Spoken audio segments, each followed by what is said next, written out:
What is going on, guys, and welcome back to another Cartoon Conspiracy Theory with your host, as always, K-Mac Time. And today we're taking another look back at a great Disney Pixar movie, The Incredibles. Now, if you guys have not caught my previous theories or videos on this, you guys can check them out. They're on a link in the description and in the end slate on your screen right now. But let's go ahead and jump right into today's theory. And this theory is to why there are no capes. It's a very famous part of this movie where the designer of the costume says there's no capes and blah, blah, blah. But this is got to be a little bit more backstory here. This theory begins with a heartbreaking fact from the movie. Now, if you guys remember, there's a character named Stratogal, who is a character in this movie only briefly. And it turns out that she was a superhero and she gets sucked into a jet plane's turbine because of her cape. And this is where we see like the no capes scene. Even though it's kind of funny the first time you see it, it's actually kind of extremely dark when you think about it, because she almost certainly caused this plane to crash, causing the deaths of the many innocent people on board and potentially some on the land as well.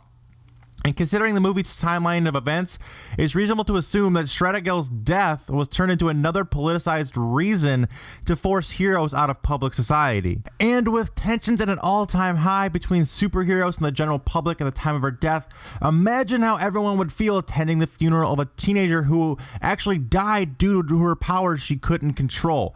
How could anyone close to Stratogal not feel insanely guilty over her death? Now, this is where the theory starts to come together. Now, it's made clear in The Incredibles that Edna is the best when it comes to fashion design, and she retains a special place in her notebooks for superheroes.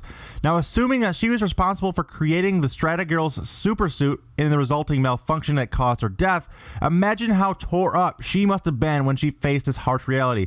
A young girl died, and superheroes may have been demonized as a result of her costume. This may in fact be the reason why Edna says she never looks back on the past. Now, if we jump forward to when Edna is crafting the new suits for the Parr family, she actually pretty much predicts every possible threat that Syndrome could throw at them and builds defenses right into the fabric. Now, how could she have possibly anticipated all of his inventions and all of his plans of attack so successfully? Well, the answer is pretty simple, actually. Syndrome must have contacted Edna before the events of the movie. I mean, think about it. Syndrome was Mr. Incredible's quote-unquote #1 fan and desperately wanted to become a superhero. His obsession drove him to the best suit maker in the world, and he begged her to design his costume.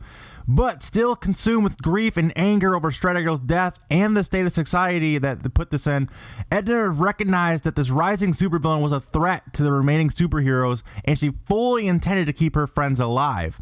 So when she was designing Syndrome's costume, she purposely gave him a cape, knowing that one day it would ultimately lead to his demise, keeping the rest of the superheroes alive and keeping them in the better favors with the society.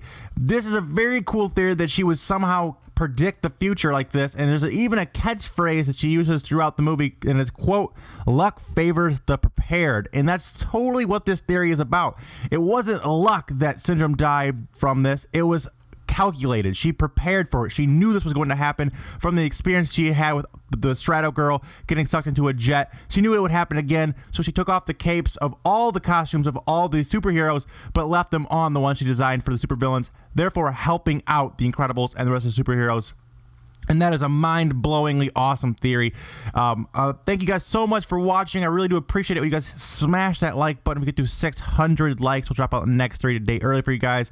Also, make sure you guys drop your comments in the comment section. I'd love to read what you guys think about this.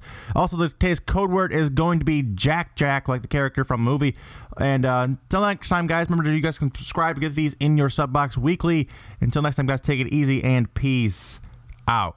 In a world where even cartoons are loaded with conspiracies, and every article leaves you thinking, what the fuck? The only thing left for you to watch is K-Mac Time. Subscribe for gaming videos, news, comedy, entertainment, top 10s, and more. Now's the time.